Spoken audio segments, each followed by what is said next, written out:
Se complica la investidura de Pedro Sánchez. La situación es cuanto menos inquietante y el paso de los días no trae buenas noticias para el socialista. Ahora el marcador del PNV desciende un escaño que acoge el Partido Popular tras contabilizarse el voto exterior. El socialista tendrá que tragarse unos cuantos sapos si quiere continuar en la Moncloa y para ello necesita a los separatistas. Los 13 republicanos catalanes que se sentarán en el Congreso de los Diputados, la Cámara de ese país del que ellos reniegan, tendrían que votar a favor o como mínimo abstenerse para permitir que pueda formar gobierno. Los contactos ya han comenzado, son discretos y lentos, pero los separatistas no les darán la llave de la gobernabilidad si antes no atienden a sus requisitos. Los de Esquerra quieren una mesa de diálogo político para Cataluña, un acercamiento entre el gobierno y los rupturistas, ceder ante su chantaje.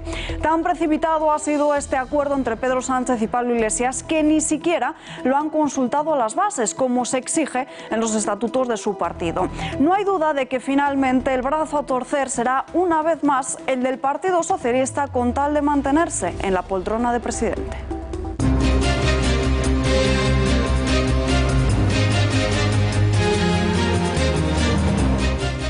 Se terminan las protestas de Tsunami Democrático. Finalmente los radicales han cumplido con su objetivo de paralizar el paso fronterizo entre España y Francia durante 3 días. Esta misma mañana se han desalojado los últimos separatistas y durante todo el día se ha recuperado la normalidad en la AP7. Segunda sesión de juicio al chicle en Santiago de Compostela, al que han acudido el padre de Diana Quer y también su hermana, la que se ha visto muy afectada y emocionada. Hoy ha sido el turno para la declaración de Rosario. La exmujer de José Enrique Abuin ha reiterado que le proporcionó una coartada y de que no tiene ninguna duda de que acabó con la vida de la joven. Anticorrupción pide la imputación de Francisco González, el expresidente del BBVA, por los trabajos de espionaje a Villarejo. Se le acusa de los presuntos delitos de cohecho y revelación de secretos, solicitud que se ha presentado en el marco de la causa que investiga los presuntos pagos de la entidad financiera al excomisario. Este habría espiado por orden del banco a líderes políticos y empresariales. Nueva presidenta en Bolivia, Janine Áñez, ha asumido el mandato tras las dimisiones en cola de todos los sucesores previstos por la Constitución. Ella era la siguiente de la lista que ha recibido el apoyo de los partidos opositores. Ha asegurado que el futuro es complicado y promete que convocará elecciones cuando sea posible. Nunca se había visto una agua tan alta ni tan grave en 50 años. Venecia inundada tras una noche de lluvias torrenciales. Hasta 2 metros de marea que se han colado en viviendas, locales y monumentos. Preocupa la Basílica de la Plaza de San Marcos, que acaba de ser restaurada. En una de sus islas, una persona ha fallecido electrocutada en su propia vivienda.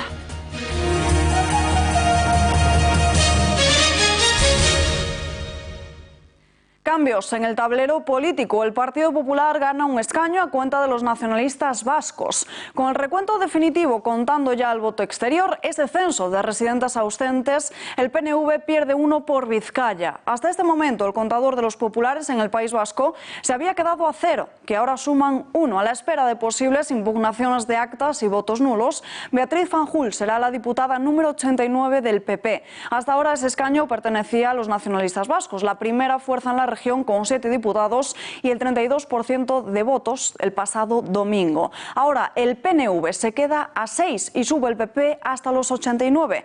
Esto ha ocurrido este miércoles tras constatarse algunos errores de recuento y gracias al voto de los españoles residentes en el extranjero.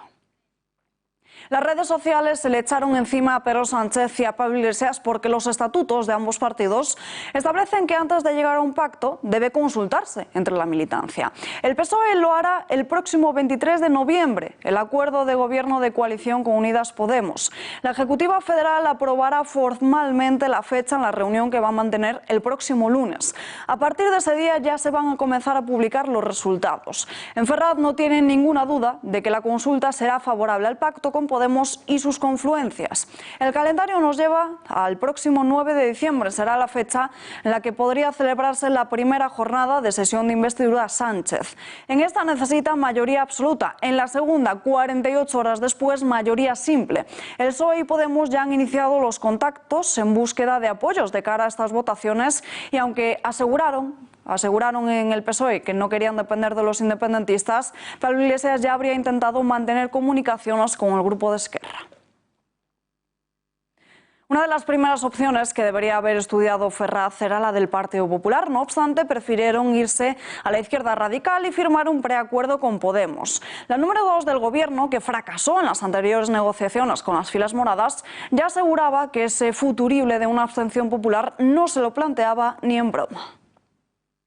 El Partido Popular es nuestro adversario político, es la derecha de este país, por cierto, completamente radicalizada con los planteamientos de Vox y bueno, el propio Vox es suyo. Santiago Abascal era militante del Partido Popular, una deriva hacia la ultraderecha que el Partido Popular no ha sabido controlar y Ciudadanos tampoco. Y en ese sentido sí que es verdad que el presidente ya ha dejado completamente claro que nadie hable de eso que se llama gran coalición con el Partido Popular de ninguna de las maneras. Sin embargo, parece que no todos los pesos pesados. El grueso socialista opina lo mismo y no descarta del todo la opción con el PP. Es más, muchos han sido los varones del PSOE, como Guillermo Fernández Vara, que ha parecido mostrar su rechazo a esa rúbrica al apostar por otra fórmula que no conlleve tener que depender de los independentistas. La única opción para convertir en irrelevante a los independentistas en este país la tienen Ciudadanos y el Partido Popular. Ellos son los que pueden convertir a los nacionalistas en irrelevantes. No los hagan importantes, es decir, no permitan que sea la abstención de los independentistas los que permita que haya un gobierno en nuestro país. En Ciudadanos también apuestan por esa fórmula que hoy deja entrever Fernández Vara. Hoy ha comparecido el secretario general y portavoz de las filas naranjas. José Manuel Villegas ha seguido la línea que mantuvo Inés Arrimadas ayer en las redes sociales, en la que se habla de un gran acuerdo de su partido con los otros dos grandes grupos. Ciudadanos estará en el no a un gobierno que es malo para España, pero insisto, no nos quedemos en el no. Quedan días, no se han convocado aún ni siquiera las Cortes. El rey aún tiene que iniciar las rondas de consultas. Hay aún semanas para que Sánchez rectifique y se dé cuenta de que lo que está intentando es malo para España, es malo para los intereses generales de los españoles y que hay otra alternativa, que es mirar al constitucionalismo, tener en cuenta la herramienta de desbloqueo, la solución que Albert Rivera puso en su día encima de la mesa, y pensar en que España se merece un gran acuerdo en temas fundamentales y que ese gran acuerdo tiene que ser un acuerdo centrado y no un acuerdo hecho con los extremos y con los populistas. Ambicioso, deshonesto y sinvergüenza, así ha calificado Vox a Pedro Sánchez. Santiago Abascal, el líder de la formación, ha mostrado hoy su desconcierto ante el cambio de postura del socialista, que recientemente aseguraba no pactar con Podemos para ahora terminar cediendo. Para saber el futuro que nos espera, el de Vox afirma que solo es necesario mirar a la Venezuela chavista. El autoproclamado candidato en ausencia de su majestad el rey, Pedro Sánchez, ni tiene palabra, ni tiene vergüenza, ni tiene escrúpulos, ni tiene principios. Estamos ante un político absolutamente deshonesto y ambicioso que ha actuado como un estafador profesional ante todos los españoles. Hemos asistido durante estas semanas a la mayor y más burda estafa electoral de nuestra democracia. Se nos dijo que no pactaría con Podemos, que no pactaría con los separatistas, y es exactamente lo que el Gobierno ha anunciado 2 días después de las elecciones. Es decir, estamos ante algo muy parecido, ante un fraude electoral. Ese preacuerdo de gobierno de coalición y de gobernabilidad deberá contar antes con los apoyos necesarios y suficientes para que Pedro Sánchez logre continuar en la Moncloa. Y de momento parece no tenerlas todas consigo. Dijo que no quería tener que depender del independentismo, pero parece que el socialista tendrá que tragarse algún que otro sapo para poder mantenerse en el poder. Repaso de los actuales apoyos a esa posible investidura de Pedro Sánchez. Recuerden, se lo decíamos antes, el 9 de diciembre podría ser ver esa primera votación. En ella, en bloque, el Partido Socialista votaría a favor y el contador ya asciende a 120. Los del PP de Pablo Casado mostrarán su voto negativo a esa investidura. A ellos se suman también los 52 de Vox, por tanto, ya habría 141 votos en contra. Unidas Podemos daría su sí en base a ese acuerdo de gobierno que ya ha firmado con Pedro Sánchez. Este último ya habría comenzado los contactos con los separatistas y aquí todo entra en duda. Contactos discretos, pero que de momento en Esquerra condicionan ese voto de la abstención a una negociación, a una mesa de diálogo política con Catalunya como eje principal. Però el que hi ha d'haver-hi és un compromís de crear una taula de negociació política. En aquesta taula de negociació política hauríem d'estar entre iguals. Entre iguals. Per tant, institucions catalanes i institucions de l'Estat. Hi ha d'haver-hi llibertat perquè tothom posi les seves propostes i totes s'han de discutir. El referèndum d'autodeterminació s'ha de poder discutir i si ells tenen una proposta, vostè diu, el finançament, escolti'm, doncs que la posin sobre la taula. Nosaltres defensarem la nostra. El resultat ha d'estar avalat per una àmplia majoria de catalans i ha d'estar avalat democràticament. I han d'haver-hi seguretat jurídica de que no canviaran després ells unilateralment el resultat d'aquesta negociació perquè tenim experiència històrica que ho han fet i garanties de compliment. Seguimos con Ciudadanos porque los 10 que obtuvieron este domingo en la jornada electoral votarán no ese día. Y al igual que Esquerra, en una situación muy similar la que se encuentra Junts per Cat. Esta formación también está en el no. Solo variarían su postura si finalmente hubiese acercamientos con el separatismo. Efectivamente también piden una negociación política con Cataluña. Hablamos ahora de los nacionalistas vascos. La formación de Aitor Esteban ya ha asegurado que nunca votaría no a esa abstención, a ver si lo podemos ver ese menú.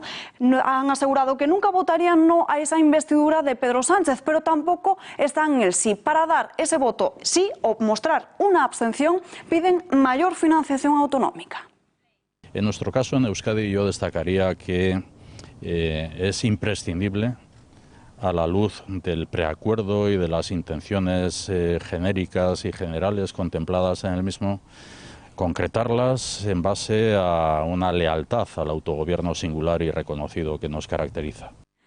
Hay más sombras que luces también en Bildu, que de momento no se sabe qué va a pasar con esta formación abertzale. No lo ha querido aclarar hoy Arnaldo Otegi. Condiciona su apoyo a negociar asuntos que se encuentran fuera de la Constitución, como el derecho a la autodeterminación o la inmunidad para más de 30 etarras.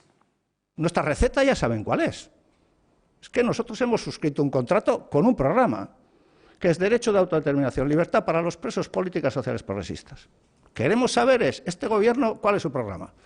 Sobre el derecho de autodeterminación, sobre el derecho a decidir, sobre los presos, sobre las políticas sociales. Y en función de eso decidiremos, con absoluta tranquilidad. ¿Qué previsión hacemos? Digo por saberlo, nosotros, por saberlo, ¿qué hay que esperar? ¿40 años más? ¿Los presos cuándo tienen que salir? ¿Dentro de 30, 40 años, 50 se tienen que morir? ¿Cuál es su alternativa? Entonces lo que les decimos es, este truco no vale. Es decir, los que han fortalecido a la extrema derecha son los que irresponsablemente nos han llevado a estas elecciones. Más País, la formación de Íñigo Errejón ha hecho su entrada en la Cámara Baja, ahí lo estamos viendo, y de momento no hay nada que parezca prever que vayan a mostrar su rechazo. Sin embargo, han acudido a estas urnas junto a Compromís y estos no parecen estar de acuerdo de momento si no hay nada a cambio. Piden también una mayor financiación autonómica. Nosotros ya teníamos un camino abierto con el Partido Socialista, ese camino evidentemente lo queremos retomar. Vamos a ser razonables, pero en este sentido entendemos que nuestras propuestas son absolutamente razonables y, por tanto, entendemos que no habrá problema. Pero mientras no negociemos, evidentemente, no se puede poner en ninguna suma el voto de Compromís hasta que no hayamos sumado. Los dos de Navarra Suma también se mostrarán contrarios y ya hablamos entonces de 153 votos en contra. Por su parte, el Partido Regionalista de Cantabria ya mostró en la pasada investidura de Pedro Sánchez que votó a favor, por lo que de seguir todo igual, nada haría presagiar otra situación. El resto de partidos que no hemos mencionado aquí, como sería la CUP, Coalición Canaria, el Bloque Nacionalista Gallego y Teruel Existe, no se han pronunciado con total rotundidad, pero tampoco nos esperamos que vayan a dar el voto contrario, ya que unas nuevas elecciones podrían hacer tambalear sus escaños. Con todo, con la duda, con esas posibles abstenciones de los separatistas, Pedro Sánchez conseguiría una segunda votación erigirse de nuevo como presidente, al tener una mayoría simple, más si es que no es, ahí lo ven, 153 votos a favor y 153 en contra. Eso siempre y cuando en Esquerra se abstengan. Partido Socialista y Unidas Podemos hablarán en su negociación para formar un gobierno de coalición de posponer el detalle de la estructura del Ejecutivo hasta después de la sesión de investidura, pero ya vamos conociendo cuál sería el juego de sillas de ese gobierno que califican de progresista. Habría 3 vicepresidencias. Pablo Iglesias se sentaría en una de ellas. La actual ministra de Economía en funciones, Nadia Calviño, pasaría a ocupar una económica. La tercera y última se habla de que iría a parar a la actual número 2 de gobierno, a Carmen Calvo. Pero ojo, porque aquí entran las dudas y podría estar el hombre fuerte del Partido Socialista, José Luis Ábalos. También hemos podido conocer quiénes serían los de Podemos, que tendrían un asiento en la bancada del Consejo de Ministros. Se habla hasta 5 de ellos: Irene Montero, Alberto Garzón, Victoria Rosell, Yolanda Díaz y Juancho López Uralde. Paciencia han esgrimido desde el Gobierno ante los primeros recelos y resquemores de los empresarios y asociaciones en España. La ministra en funciones de Industria, Reyes Maroto, ha pedido tranquilidad y promete que este Gobierno se va a formar mirando a 4 años. Insisto, tranquilidad, los hechos darán la razón a que somos un gobierno moderado, un gobierno que atiende al interés general. Yo tengo que decir que nada más llegar nosotros, bueno, pues había mucha crispación sobre el futuro de la economía y hoy tenemos unas tasas de crecimiento que van a cerrar en torno al 2%, con una mejora importante en el mercado laboral, con también un objetivo de déficit y esa consolidación fiscal que también nos obliga a hacer un uso eficiente de los recursos. En fin, creo que hemos sido un gobierno responsable que ha atendido al interés general y que los empresarios en estos meses han estado muy cercanos a la acción del gobierno, apoyándola. El IBEX 35 sigue recogiendo este miércoles las malas sensaciones por el pacto entre Podemos y el PSOE. Ayer se mostraban las primeras dudas de los inversores y hoy la prima de riesgo ha llegado a un máximo de un mes. Xavier Ocajo, periodista y director de Pulso Económico, muy buenas noches. Buenas noches, Salva. Pues efectivamente, en los mercados financieros, la bolsa, los inversores le dan un segundo latigazo a ese proyecto de gobierno de coalición entre Pedro Sánchez y Pablo Iglesias.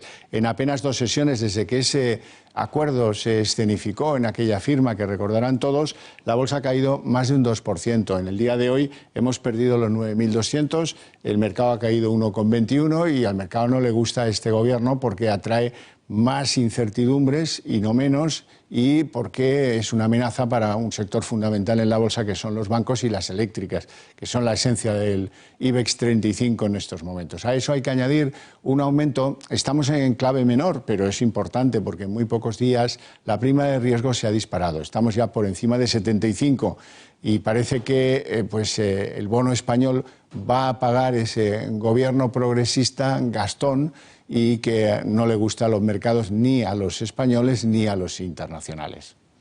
Gracias, Xavier. Muy buenas noches. Poco a poco, durante todo el día de hoy, se ha restablecido el tráfico en la AP7.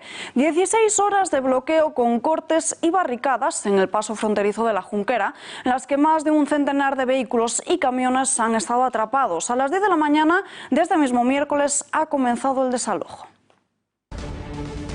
Esta era la imagen de la AP7 esta mañana en Salt. Retenciones kilométricas, colapso y desesperación. Los conductores no aguantaban más.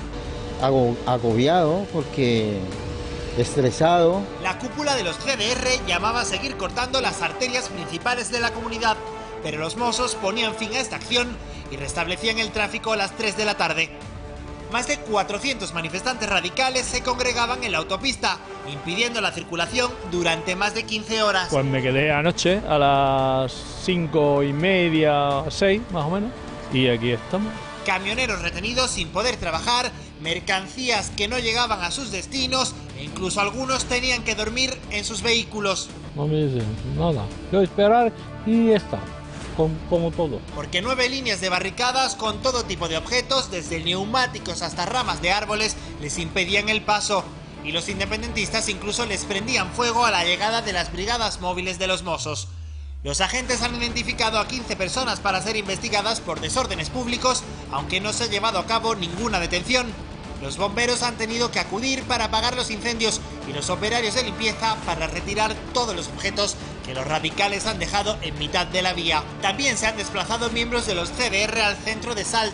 Allí se han escudado en una nueva barricada en mitad de la calle Mayor y ha sido necesaria la intervención de los Mossos.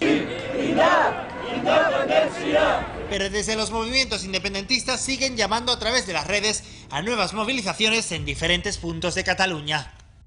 Un día más y desde la Cámara Autonómica Catalana, Quim Torra ha vuelto a evitar condenar esos ataques radicales. El presidente de la Generalitat parece dar la espalda a todos los empresarios afectados en estas 72 horas. Que en aquest país es garanteix la seguretat, es garanteix la lliure circulació de les persones i de béns, però es garanteix també el dret a la protesta. S'ha garantit el dret a la protesta quan els taxistes col·lapsaven la Gran Via. S'ha garantit el dret a la protesta als controladors aeris o del personal de seguretat dels aeroports quan han fet les vagues que han considerat convenient, i garantim el dret a la protesta també en aquests moments. Quin és el problema que hi ha? Continua havent-hi el mateix problema a Catalunya, el conflicte polític. És el conflicte polític, senyor Iceta, ho sap perfectament. Potser ara, amb aquest nou acord, amb els seus nous socis, que reclamen la llibertat dels presos polítics, que volen que s'expliciti que Catalunya és una nació i que volen el dret a que Catalunya lliurement decideixi el seu futur, potser aquí ara hi haurà un canvi en el Partit Socialista, ho veurem. Tenemos conexión telefónica con Esperanza García, diputada del Partido Popular en Cataluña. Señora García, muy buenas noches. Hola, buenas noches. Primera sesión de control tras las elecciones y parece que Quim Torra no sale de la vía de la ilegalidad y continúa llamando a la manifestación. Pues efectivamente, el gobierno de Torra sigue por la deriva hacia el abismo al que pretende llevarnos a toda la sociedad catalana y yo creo que lanza un órdago a esta posible coalición de gobierno entre Pedro Sánchez y Podemos, aprovechando esa no indefinición, ese posicionamiento a favor del derecho a la autodeterminación que Podemos ha venido defendiendo a lo largo de estos 2 últimos años. Tras haber conocido ese acuerdo entre el PSOE y Podemos, ¿siente que los catalanes constitucionalistas serán abandonados? De hecho ya hemos sido abandonados durante todo el tiempo en que Pedro Sánchez ha ejercido como presidente, no solo en funciones, sino incluso antes de convocar las elecciones. En primer término, porque la señora Calvo, su vicepresidenta, no ha parado de decir que la situación social en Cataluña es de plena normalidad, que la situación del gobierno de la Generalitat de Cataluña era de gesticulación y no de desafío, cuando lo es, y efectivamente con ese pacto precisamente los constitucionalistas catalanes estamos muchísimo más preocupados, ¿no? Porque Podemos a día de hoy sigue siendo en la Cámara Parlamentaria, en el Parlamento de Cataluña, lo voy a decir así directamente, el tonto útil del separatismo. Todo el discurso que el separatismo político se sustenta aquí desde el gobierno y desde la oposición, es decir, de la CUP, es suscrito de pe a pa prácticamente por la marca de Podemos en Cataluña, y ese discurso también ha sido adoptado a su vez por Pablo Iglesias. Por tanto, los constitucionalistas catalanes estamos muy preocupados por esa imagen de un gobierno de coalición que además requerirá en un futuro no muy lejano de la suma de más apoyos. ¿Y qué apoyos pueden ser? Pues nos tememos clarísimamente que puedan ser el de los nacionalistas, de momento no separatistas, pero no tardarán mucho, del PNV, además del grupo parlamentario de Esquerra Republicana, que durante toda la campaña ha hecho referencia a su oferta en el último minuto de abstenerse en una investidura del señor Pedro Sánchez y, por tanto, aquí hay intranquilidad, lógicamente sustentada en el historial de esas formaciones políticas pues que se han abierto en el pasado a dar apoyo a Pedro Sánchez y que todavía no se han pronunciado. Pues Esperanza García, muchísimas gracias por atender a nuestra llamada. Muy buenas noches. Muchísimas gracias a ustedes. Buenas noches. Patrimonio Nacional autoriza otras 31 exhumaciones en el Valle de los Caídos. Según señala el organismo en un comunicado, el acuerdo se adoptó el pasado día 1 de octubre en su reunión ordinaria, es decir, casi un mes antes de que se llevase a cabo el 24 de octubre la exhumación de Franco. Se ha pactado realizar las obras que sean necesarias para poder acceder y afianzar los distintos niveles de las criptas para que los forenses puedan acceder. De momento, hay otras 10 peticiones pendientes de resolución, de las cuales hay fichas en los libros de registros del Valle. Y también hay 2 pendientes de resolución sin ficha. Sección de tribunales con el director de Confilegal, con Carlos Verbel, a quien saludamos ya. Carlos, muy buenas noches. Buenas noches, Alba. Bueno, ayer lo vimos todo, se aprobó en el Parlamento esa moción de la CUP que abogaba por la autodeterminación. Segarra ya ordena a la Fiscalía catalana investigar por desobediencia en la actuación del Parlamento de Cataluña. Ya había 4 avisos sobre ello, Roger Torrent. Sí, ya había 4 avisos y de lo que estamos hablando es si llega a la conclusión de que ha habido desobediencia, que evidentemente todo parece entender que ha habido desobediencia, pues podrían ser objeto de una acusación de desobediencia por parte de autoridad que son de 6 meses a 2 años de inhabilitación para el cargo público. Pero el Tribunal Constitucional se movió rápido también y anuló esa votación. Pero lo importante de todo esto, ¿qué se puede hacer en todo esto? Yo, hablando hoy con un par de expertos en Constitucional, me decían, hombre, mira, en el artículo 92 que se aprobó en su momento, que reformaba la ley orgánica del Tribunal Constitucional, dice que el Constitucional puede meterles una multa de 3.000 a 30.000 euros o incluso removerles de sus cargos. No va a ocurrir por ahora, pero esto es un continuo filibusterismo legal, lo que están haciendo continuamente. Están jugando y llevando al límite, porque lo que están haciendo es jugar con la política, que todo el mundo vea internacionalmente que son víctimas y que el Estado opresor fascista español pues los está machacando. Llega un momento en el cual te cansas porque es que están jugando al límite de todo. ¿Qué va a ocurrir ahora mismo? Pues mira, la Fiscalía hará esas diligencias de investigación, llegará a la conclusión de que ha habido desobediencia, lo pasará a esto al juez de instrucción competente para reparto y ¿qué ocurrirá? ¿Te acuerdas de Torra? Dentro de poco tiempo tenemos el juicio. Sí. Pues es lo mismo. Muy pocos días. Esto que han hecho es lo mismo que hizo Torra cuando decidió no descolgar las pancartas cuando estábamos en tiempo de elecciones. Otra más. El Tribunal Supremo desestima los recursos de Carles Puigdemont y de Toni Comín contra la decisión de no revocar las órdenes de prisión tras ser elegidos en las urnas como eurodiputados. Es que no son eurodiputados. No han venido aquí, no han jurado la Constitución, por lo tanto no adquieren la condición de eurodiputados. El Tribunal de Justicia Europea lo ha dicho claramente, que para adquirir la condición de eurodiputado tienes que cumplir con la ley nacional. La ley nacional dice que tiene que venir al Congreso de Diputados, jurar su cargo y entonces adquirirán la condición de eurodiputado como tal.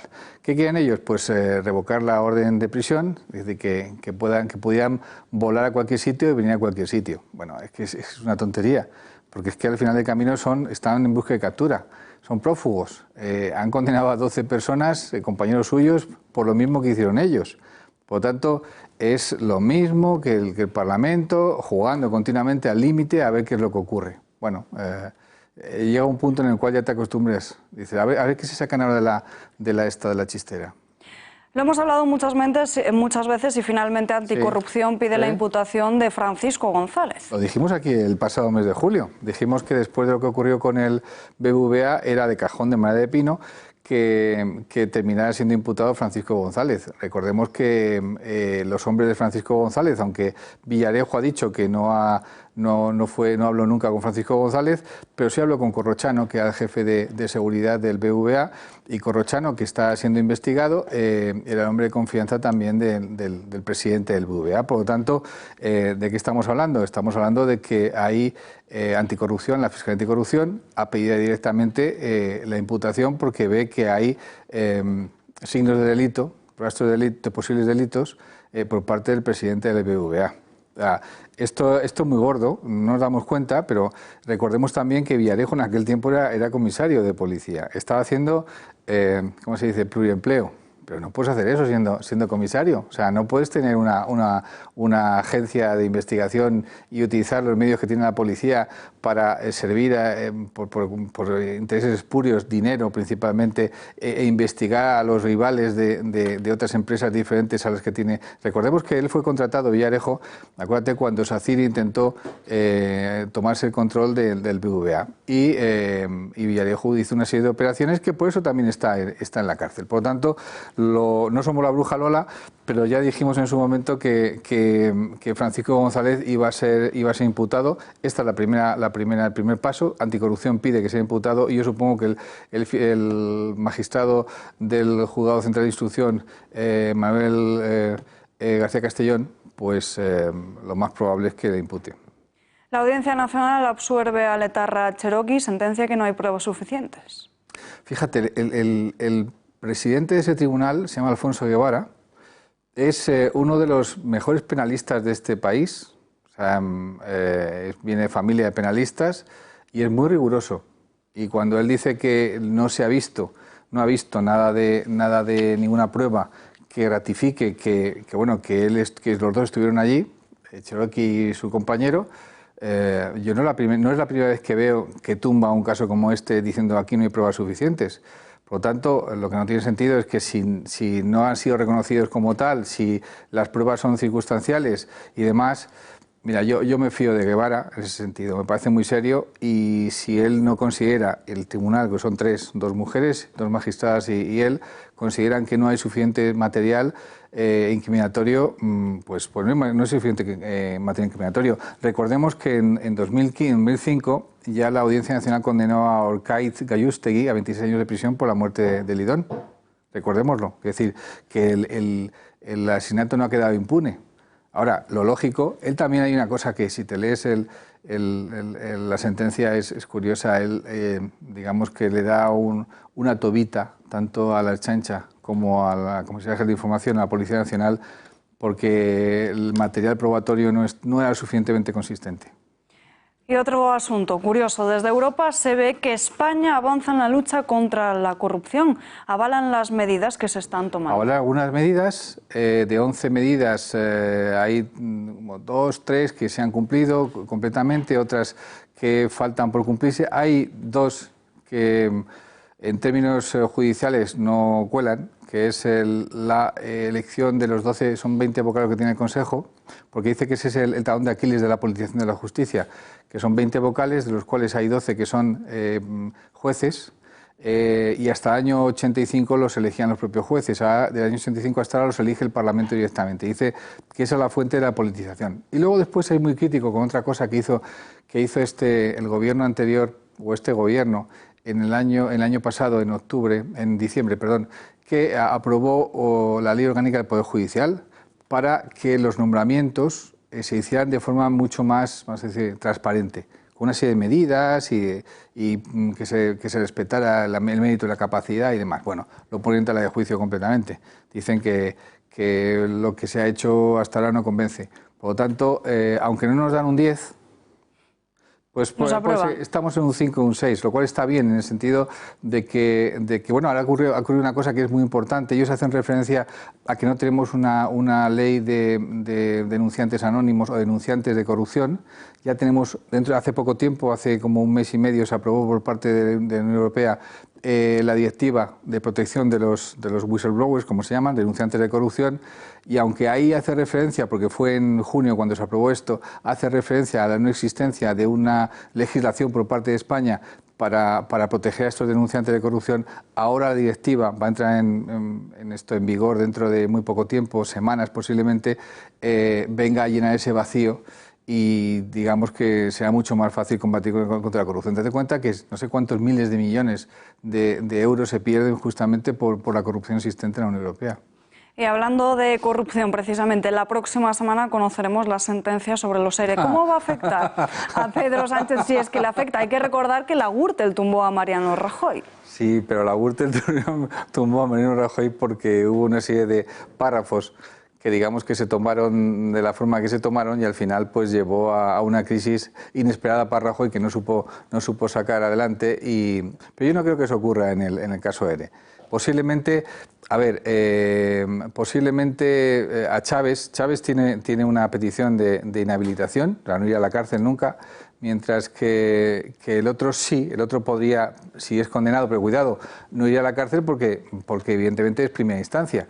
Pero yo no creo que tenga la sentencia de Osere el mismo impacto que tuvo la sentencia de Gürtel, que es la que tú te refieres, que dio pie a la crisis de gobierno y a la salida de Mariano Rajoy. Yo creo que Pedro Sánchez está muy ocupado con hacer el gobierno con Iglesias, y ya verás tú cómo va a pasar bastante más desapercibido que pensamos. Veremos qué pasa. Carlos Beruel, gracias y muy buenas noches. Esta mañana se ha reanudado el juicio de Diana Quer con la segunda sesión de la vista. Hoy ha declarado Rosario, la expareja del Chicle, reiterando que este le pidió que mintiese por él, que le diese una coartada. No ha mirado ni una sola vez a su exmarido y ha relatado cómo lo defendió. El padre y la hermana de Diana Quer han presenciado esta declaración en la sala de vistas. Alberto Soto, muy buenas noches. Y no solo le pidió que mintiese a su expareja, también lo hizo a sus amigos e incluso a miembros de su propia familia. Algunos de ellos aseguran que se sentían amenazados por el Chicle. Es lo que hemos conocido hoy en la segunda jornada del juicio por la muerte de Diana Quer. 8 testigos han declarado hoy contra él, contra el Chicle, y 3 de ellos eran mujeres que han tenido incidentes en el pasado con este sujeto. Uno de ellos ha sido su amigo Manuel Ángel Somozas. Asegura que el Chicle acosaba a mujeres por Facebook. Lo hacía sobre todo a unas de perfil joven, sobre los 20 años. Considera que su amigo era un mentiroso compulsivo y le dijo que en la vida iban a encontrar a Diana Quer porque se encontraba fuera de España. La misma declaración la ratifica su expareja Rosario. Asegura que el Chicle también le mentía a ella, que ella formó parte de una de sus coartadas.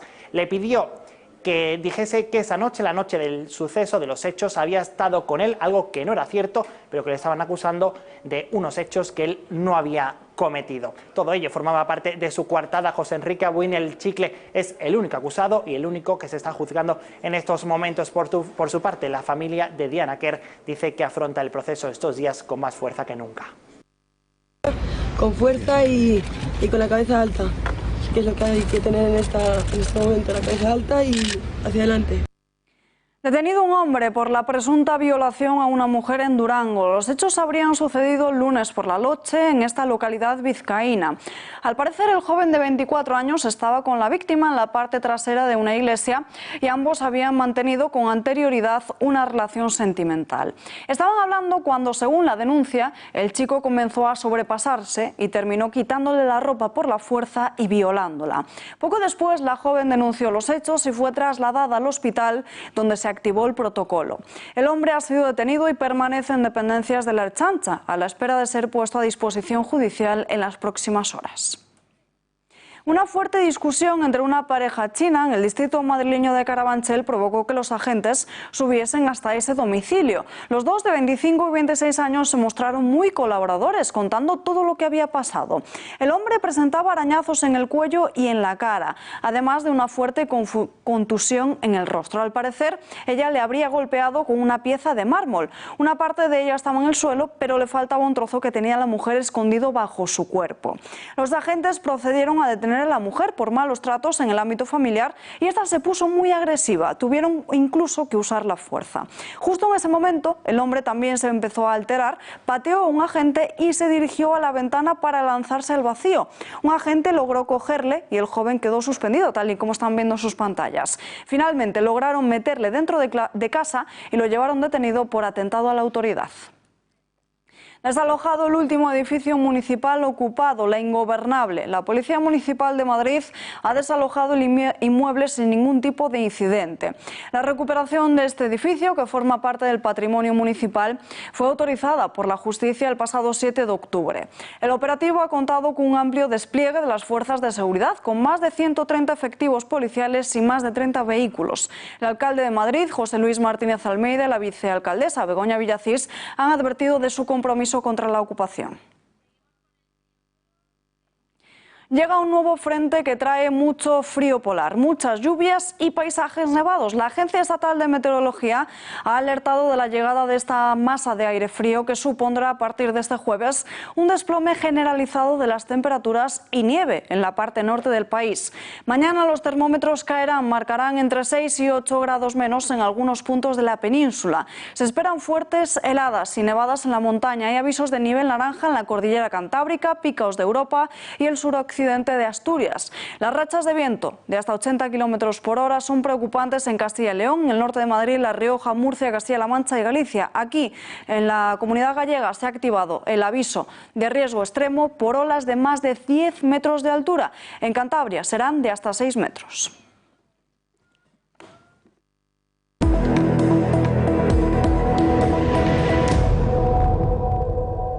En página internacional, un atentado en Kabul deja al menos 8 muertos y 14 heridos. Un coche bomba ha explotado en el norte de la capital afgana delante de un convoy de asesores extranjeros del ministro de Interior, un punto muy cercano al aeropuerto internacional de Kabul. La detonación también ha afectado a varios vehículos que se encontraban en la zona y las víctimas han sido trasladadas en ambulancias. Hasta el momento, ningún grupo ha asumido la autoría de este ataque. Explosión de un coche bomba, como decimos, que se produce un día después del anuncio del presidente afgano de liberar a 3 prisioneros talibanes de alto rango en un aparente intercambio con 2 profesores extranjeros que permanecían secuestrados por insurgentes desde el año 2016. Sebastián Piñera es incapaz de frenar las protestas en Chile. Desde el inicio del estallido social, hace ya más de un mes, están registrando las manifestaciones más violentas y más tensas. En este periodo, 24 personas han perdido su vida y para frenar esta ola de violencia y el descontento popular, Piñera ha anunciado 3 acuerdos nacionales. Todo ello, David Ávila, después de la propuesta de una nueva constitución. Muy buenas noches. Así es, Alba. Tras 4 semanas de incidentes, por fin el presidente Piñera ha manifestado su intención en avanzar en una nueva constitución para el cambio, por la paz y la justicia que necesita Chile. Además, por otra parte, esta misma mañana ha indicado que se querellará contra todo el que incite la violencia que están llevando a cabo estas últimas semanas. Por otra parte, el Partido Demócrata Cristiano ha indicado que esperan en estas próximas 24 horas llegar a un acuerdo para esa nueva constitución. Gracias, David, y muy buenas noches. Y la senadora Jeanine Áñez ha asumido la presidencia interina en Bolivia. Se produce tras una avalancha de dimisiones entre los sucesores previstos por la Constitución después de la renuncia como presidente de Evo Morales. Y ella era la siguiente de la lista, la vicepresidenta segunda del Senado, que ya ha recibido el apoyo de los partidos opositores. 2/3 de la Cámara, fieles a Evo Morales, rechazan esta sucesión. La nueva presidenta ha agradecido la confianza ante los días duros que se avecinan en Bolivia. En sus primeras palabras, tras asumir el mando del país, ha asegurado que no iba a ser fácil y se ha marcado como primer trabajo convocar elecciones lo antes posible. Áñez es una senadora opositora, abogada y exdirectora del medio de comunicación Total Visión. Fue electa para el Senado en el año 2010 por el partido del Plan Progreso para Bolivia, Convergencia Nacional. Ahora se ha convertido en la segunda mujer que ejerce como presidenta de Bolivia. Evo Morales se ha exiliado en México y desde allí denuncia haber sufrido un golpe de Estado. El impeachment a Donald Trump comienza su parte pública. Las audiencias, que serán retransmitidas en directo por la televisión, comienzan este miércoles con la declaración de 3 exfuncionarios de la Casa Blanca. Los 2 primeros en declarar son el ex embajador en Ucrania y uno de los asistentes en la Secretaría de Estado. El viernes lo hará otra antigua embajadora en Ucrania y la próxima semana será el turno de otros funcionarios de la Casa Blanca que todavía están por confirmar. Todas estas declaraciones se habían realizado hasta ahora a puerta cerrada y estas primeras audiencias son clave para justificar este juicio político que no se abriría como pronto hasta el mes de diciembre. El epicentro de las acusaciones por los demócratas es que Donald Trump abusó de su poder al presionar a Ucrania para que se investigase a su rival político como precandidato demócrata. El mandatario estadounidense lo califica de farsa y apunta a una caza de brujas contra él. Es la peor agua alta que sufre Venecia desde el año 1966. Las fuertes e intensas tormentas han provocado que la marea alcance una altura de casi 2 metros, arrastrando góndolas, lanchas armadas y hundiendo a 3 vaporetti y destrozando locales y comercios. El agua se colaba por todas partes, incluso por los enchufes. Uno de los lugares más afectados por esta subida de la marea es la famosa plaza de San Marcos. Durante esta noche el nivel de agua ha alcanzado los 110 centímetros. Preocupa mucho también el estado de la basílica, que se ha vuelto a inundar, donde se ha vuelto a dañar las columnas y también el suelo de mosaicos que acababan de ser restaurados. El alcalde de Venecia ha solicitado al gobierno italiano declarar el estado de emergencia por desastre natural en Venecia y también en sus islas, en Murano, en Burano, en Lido y en Pelestrina. Aquí, en esta última isla, la subida de la marea se ha cobrado la primera víctima mortal, un hombre de 78 años que murió electrocutado en su casa. Más de 50 niños heridos tras un ataque con líquido corrosivo en una escuela de China. En la ciudad de Caiyuan, un hombre de unos 23 años accedió a las instalaciones de la guardería después de escalar por la pared y roció con sosa cáustica a los menores en el jardín infantil. 3 profesores también han sido atacados. Los heridos se encuentran en un estado grave, pero no hay riesgo de muerte. El sospechoso fue detenido pocas horas después y, según la policía, estaba desempleado y con trastornos psicológicos, un desequilibrio mental derivado del divorcio de sus padres. Pese a que China es un país seguro, los ataques a las escuelas suelen ser bastante habituales.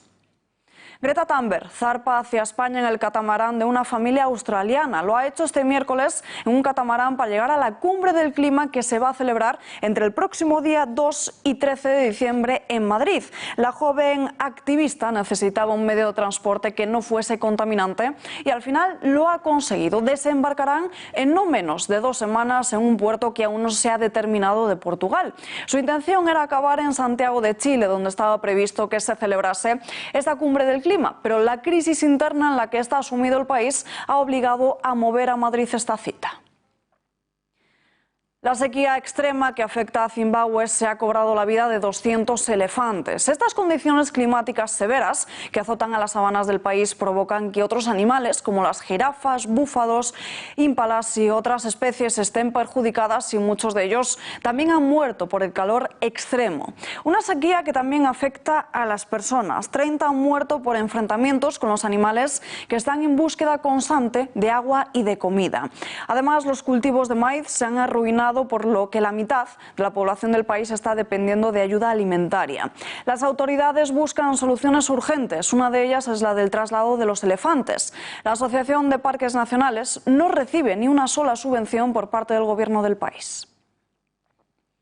Se creía que su especie se había extinguido, pero no. 30 años después ha vuelto a verse un ciervo ratón en un área del sur de Vietnam. Vecinos de la zona aseguraban haberla visto y por ello un equipo de campo de investigadores colocó diferentes cámaras trampa. 3 exactamente durante 5 meses que han logrado captar estas imágenes. En esta cordillera anamita hay mucha biodiversidad, pero está amenazada por la intensa actividad de caza.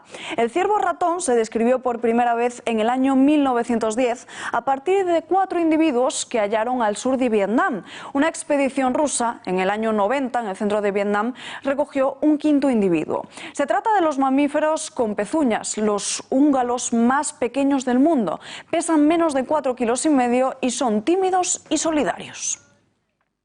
El director general de Cefusa, Juan Cánovas, distinguido en los premios Sepor de Oro por su contribución al sector ganadero español. 3ª edición de estos galardones nacionales y Cánovas se ha dedicado durante 51 años a mejorar el sector ganadero. Durante esta dilatada carrera ha promovido los hilos que han supuesto la modernización de este sector en España hasta alcanzar su actual posición de liderazgo.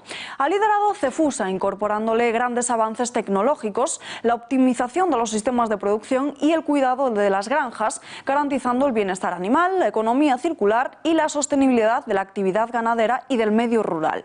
Estos galardones son los primeros a nivel nacional que aglutinan todos los sectores ganaderos: porcino, vacuno, caprino, ovino y avícola, la industria en torno a ellos y el sector agroalimentario. De esta forma se reconoce la excelencia en todos estos ámbitos y se ha consolidado como un escaparate en el que se rinde homenaje al mundo cárnico. Nosotros nos despedimos ya, no hay tiempo para más, pero les dejamos como siempre con Tiempos Modernos y después El Gato al Agua. Gracias y muy buenas noches.